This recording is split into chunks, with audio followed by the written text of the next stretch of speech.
Matagumpay ang pag-aresto ng isang lalaki na kabilang sa top 6 most wanted persons sa antas ng panlalawigan sa isinagawang joint operation ng Rosales Municipal Police Station sa pangangasiwa ni Police Major Arnold A. Soriano at Cuyapo Municipal Police Station sa Barangay Curba, Cuyapo, Nueva Ecija noong June 1 taong kasalukuyan. Bandang alas 6:55 ng umaga nang maaresto si Alvarez Jr., residente ng nasabing barangay, sa bisa ng warrant of arrest para sa paglabag sa Article 3, Section 5A ng Republic Act 7610. Ang warrant ay nilabas ni Honorable Wenceslao Ragasa Kawayan, presiding judge ng Regional Trial Court, Pans 49, Order ng City, Pangasinan, na walang rekomendadong piyansa.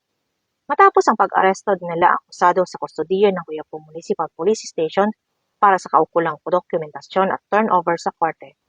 Patuloy naman ang pagpapatupad ng batas sa pagtugis ng mga otoridad sa mga wanted na individual upang mapanatili ang kapayapaan at kaayusan sa komunidad tungo sa bagong Pilipinas.